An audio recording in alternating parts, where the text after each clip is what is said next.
శ్రీ గురుభ్యో నమః. మనలో చాలా మందికి దేవాలయం నీడ అంటే దేవాలయం యొక్క గాలి గోపురం నీడ కానీ ధ్వజస్తంభం నీడ కానీ మనం నివసించేటువంటి ఇంటి మీద పడితే ఏమిటి ఇబ్బంది అనే అంశంలో చాలా మందికి చాలా రకాలైన అనుమానాలు, అపోహలు, భయాలు ఉంటున్నాయి.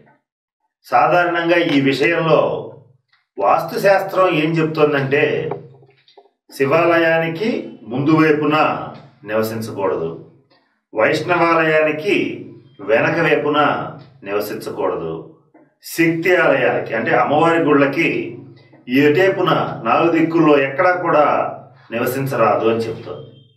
ఇలా నివసించటం వలన వాస్తుశాస్త్ర రీత్యా శివాలయానికి ముందు అంటే శివాలయానికి ఎదురుగా నివసించేటువంటి వాళ్ళకి అనవసరమైన ఘర్షణలు, తగాదాలు రావటం, అనవసరమైన వ్యవహారాల్లో తలదూర్చి ఇబ్బందుల పాలు కావటం ఇలాంటివి జరుగుతాయి.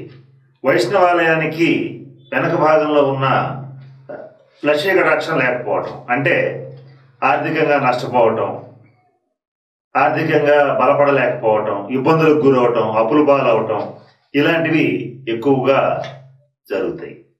అలాగే శక్తి ఆలయానికి ఎటేపునున్నా కూడా కలిసి రాకపోవటం అంటే జీవితంలో వాళ్ళ పిల్లలు లేకపోతే ఎవరన్నా పరీక్షలకు వెళితే ఫెయిల్ అవటం, ఉద్యోగాల కోసం ప్రయత్నం చేస్తుంటే లభించకపోవటం, వ్యాపారంలో లాభాలు రాకపోవటం ఇలా అనేక రకాలైనటువంటి దుష్ప్రభావాలు కలుగుతూ ఉంటాయి.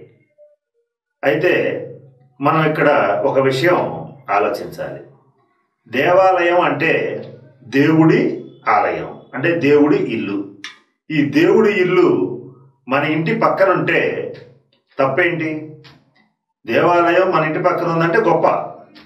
అలాంటిది ఇటువంటి దుష్పరిణామాలు, దుష్ఫలితాలు రావటం అనేటువంటిది వాస్తుశాస్త్ర రీత్యా చెప్పబడి ఉంది అంటే కారణం ఏంటని కనుక మనం కొంచెం ఆలోచించగలిగితే ఇక్కడ ఒక చిన్న విషయం మనకి స్ఫురిస్తుంది.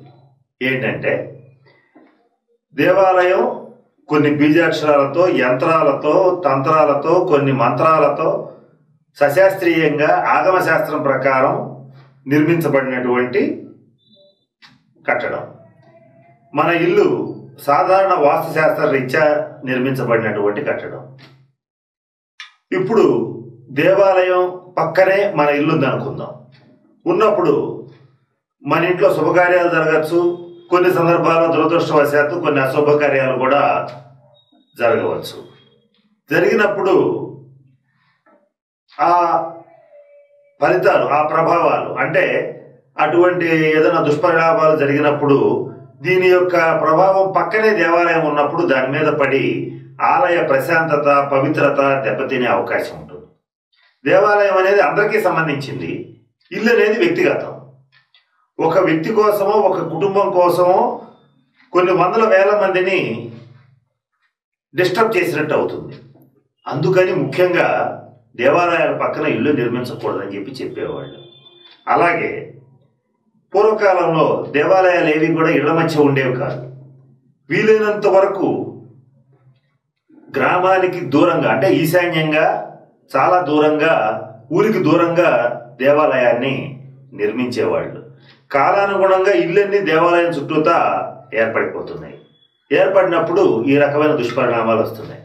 మనం ఇందాక చెప్పుకున్నాం, దేవాలయం అంటే దేవుడి ఇల్లు, మన ఇల్లు. దేవాలయం పక్కన మన ఇల్లు ఉంటే తప్పేంటి అంటే అక్కడ ఉన్న ఇల్లు కొనుగోలు చేస్తే తప్పేంటి అనేటువంటి ఆలోచన వచ్చినప్పుడు ఈ దుష్పరిణామాలు జరుగుతున్నాయా లేదా అనేటువంటిది అనుభవంలో చూసినప్పుడు 100కి 90% దేవాలయాల చుట్టుపక్కల ఉన్న వాళ్ళు మనం పైన చెప్పుకున్నటువంటి వాస్తు దోషాలను అనుభవిస్తున్నారు. కారణం ఏమిటని ఆలోచిస్తే దేవాలయం ఎప్పుడు పాజిటివ్ ఎనర్జీయే, దేవాలయం ఎప్పుడు మంచే చేస్తుంది, దేవాలయం ఎప్పుడు ప్రశాంతతనే కలిగిస్తుంది. కానీ పాజిటివ్ ఎనర్జీ ఎంత ఉంటుంది దేవాలయానికి? చాలా ఎక్కువ ఉంటుంది. అంటే దైవశక్తి అపారంగా ఉంటుంది. ఈ అపారంగా ఉన్నటువంటి పాజిటివ్ ఎనర్జీని మనం నిరంతరం 24 గంటలు 360 రోజులు 365 రోజులు మనం గనక భరించాలంటే అది మన మనసుకి, మన శరీరానికి, మన ఆత్మకి సాధ్యపడే విషయం కాదు. అంటే అంత పాజిటివ్ ఎనర్జీని ఈ శరీరం ఎక్కువసేపు 24 గంటలు భరించడం కష్టమవుతుంది. ఈ కష్టమైనప్పుడు కొన్ని ఇబ్బందులు కలుగుతాయి.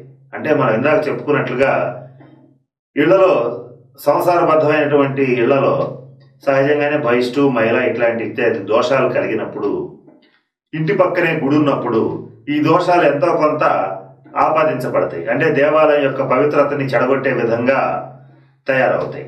తయారైనప్పుడు మనకి తెలియకుండానే ఈ బహిష్టు మైల దోషాలని దేవాలయాలకి ఆపాదించడం వలన, దేవాలయాలకు అందించడం వలన ఆ దోషం వలన మనకి చెడు జరుగుతుందే తప్ప దేవాలయాల వల్ల ఎటువంటి దోషము రాదు.